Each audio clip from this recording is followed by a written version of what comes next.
Hello दोस्तों and welcome you all. दोस्तों आज के इस वीडियो में हम लोग बात करने वाले हैं इंडिया के सबसे बड़े और मोस्ट अवेटेड आईपीओ के बारे में, जिसका नाम है LIC। जी हाँ दोस्तों, life insurance corporation of India India का सबसे बड़ा और मोस्ट अवेटेड आईपीओ में से एक है। दोस्तों अगर हम लोग बात करें कि आईपीओ क्या है और आईपीओ की पूरी डिटेल, तो आज के इस वीडियो में हम लोग पूरी इन डिटेल्ड एनालिसिस करेंगे कि LIC के आईपीओ में क्या क्या बेटर चीज़ें हैं, क्या क्या एडवांटेजेस है LIC एज अ कंपनी में, क्या क्या डिसएडवांटेजेस है, और इन द एंड हम कंक्लूड करेंगे कि क्या आपको इस पर्टिकुलर कंपनी में, इस पर्टिकुलर आईपीओ में इन्वेस्ट करना चाहिए या नहीं करना चाहिए। तो दोस्तों मेरे साथ इस वीडियो को एंड तक ज़रूर देखिएगा।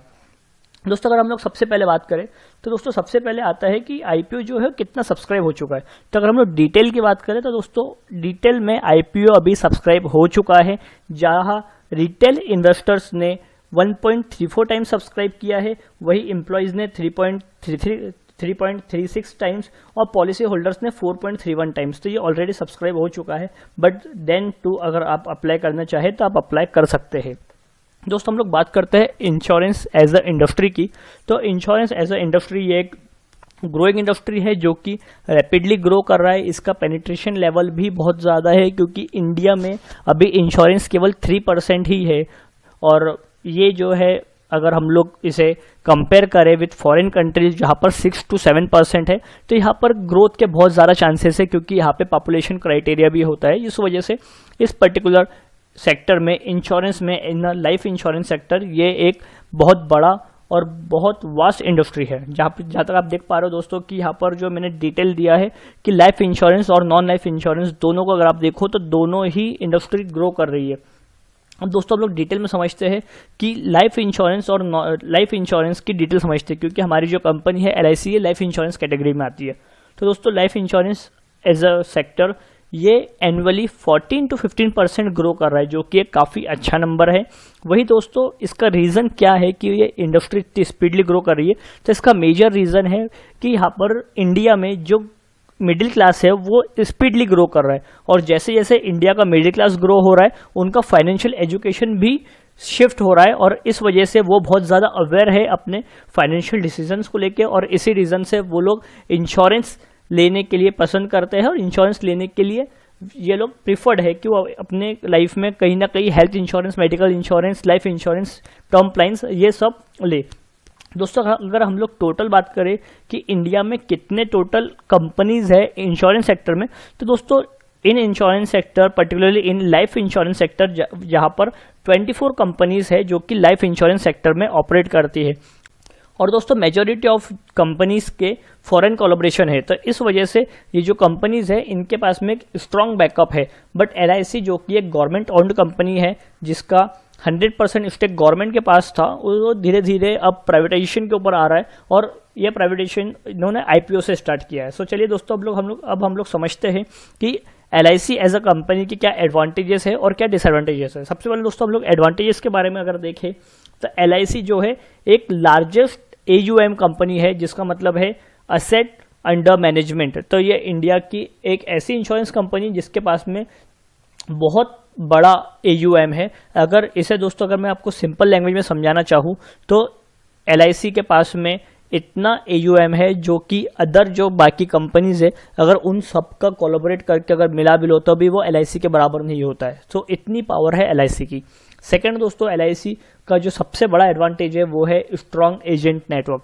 दोस्तों अगर आपको नहीं पता है तो LIC जो अपने पॉलिसीज शेयर करता है, जो अपने पॉलिसीज सेल करता है, वो 93% उनके एजेंट के थ्रू होता है। जी हाँ दोस्तों, 93% एक बहुत ज़्यादा बड़ा नंबर होता है, और 93% का जो रेशो है, जो 93% LIC की जो पॉलिसी सेल होती है वो इनके एजेंट नेटवर्क के थ्रू ही होती है।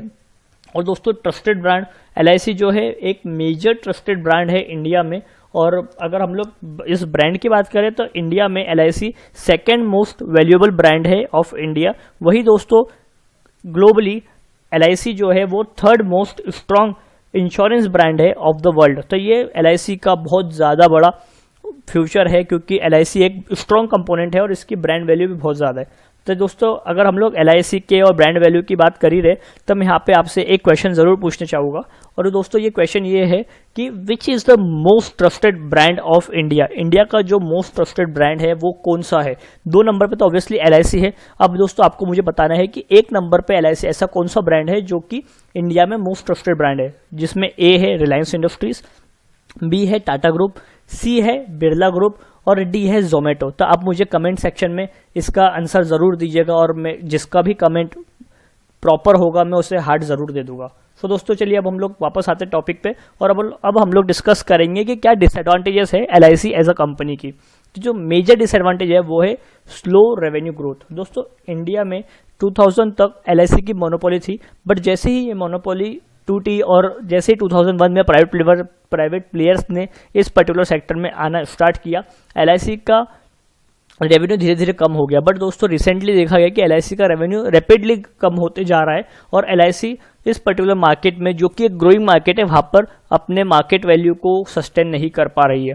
दोस्तों सेकंड रीज़न है टेक्नोलॉजिकल अडॉप्शन।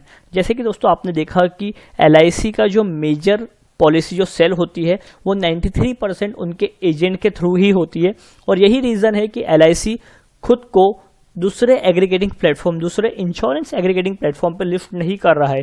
और यही रीज़न है दोस्तों कि ये वहाँ पर बहुत ज़्यादा लैग कर रहा है, क्योंकि अदर जो जितने भी प्राइवेट प्लेयर्स हैं वो कहीं ना कहीं मेजर एग्रीगेटिंग प्लेटफॉर्म के ऊपर, इंश्योरेंस एग्रीगेटिंग प्लेटफॉर्म के ऊपर अवेलेबल है, बट LIC वहाँ पर इतना अवेलेबल नहीं है। वो आज भी इंश्योरेंस सेल करने के लिए एजेंट्स के ऊपर बहुत ज़्यादा डिपेंडेंट है। और दोस्तों तीसरा जो सबसे मेजर रीज़न है LIC के डिसएडवांटेज का, वो ये है कि LIC जो है उसका मार्केट शेयर रैपिडली डिक्रीज होते जा रहा है। अगर दोस्तों हम लोग लास्ट 8 साल की बात करें तो लास्ट 8 साल में LIC का जो मार्केट शेयर है वो 72% से 64% हो चुका है, जो कि ऑन एन एवरेज हर साल 1% लूज कर रहा है। और वही दोस्तों अगर हम लोग सेक्टर की बात करें तो इंश्योरेंस सेक्टर जो कि 15-16% ग्रो कर रहा है, वही LIC एज अ कंपनी केवल 7% से ग्रो कर रही है। तो इसका मतलब ये है कि LIC करंट जो मार्केट लेवल है, करंट जो मार्केट जिस इंडस्ट्री जो करंट जो मार्केट सिनेरियो है, जितना रैपिडली ग्रो हो रहा है उतना LIC नहीं ग्रो कर पा रहा है। अब दोस्तों हम लोग बात करते हैं कि ऐसे क्या ग्लोबल रीज़न है जो कि इस पर्टिकुलर IPO को सक्सेसफुल बनाने में या सक्सेसफुल होने में बहुत ज़्यादा अफेक्ट कर रहा है। तो दोस्तों जो मेजर रीज़न है जो कि अफेक्ट कर रहे हैं इस पर्टिकुलर IPO को, वो है ग्लोबल मार्केट।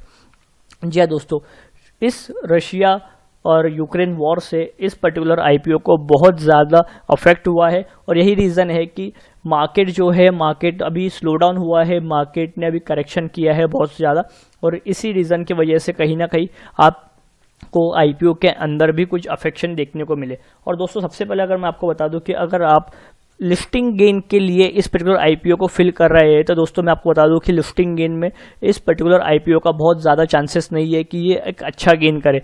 मे भी हो सकता है कि एक IPO बहुत अच्छा गेन करे लिस्टिंग के अंदर, या हो सकता है कि ये फ्लैट रहे, और हो सकता है कि ये कोई डिस्काउंटेड प्राइस पर भी मार्केट में लिस्ट हो, क्योंकि अभी मार्केट का सिनेरियो बहुत ही ज़्यादा डिफरेंट है।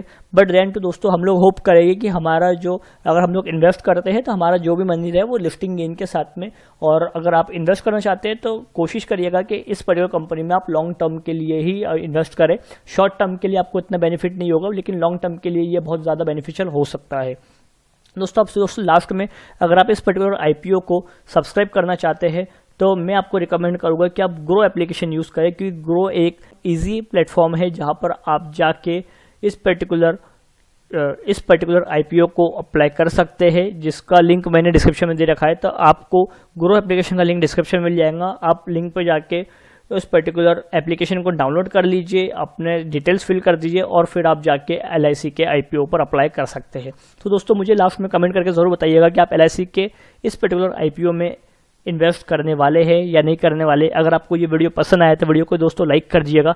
अगर आप चैनल पर नए हैं तो चैनल को सब्सक्राइब कर दें और बेल आइकन दबाना ना भूलें। अगर दोस्तों आप न्यू हैं तो इस वीडियो को अपने फ्रेंड्स और फैमिली के साथ भी शेयर करें, क्योंकि इस पर्टिकुलर चैनल पे हम लोग शेयर करते हैं स्मार्ट इन्वेस्टिंग टिप्स और कैसे आप फाइनेंशियली फ्री हो पाए इससे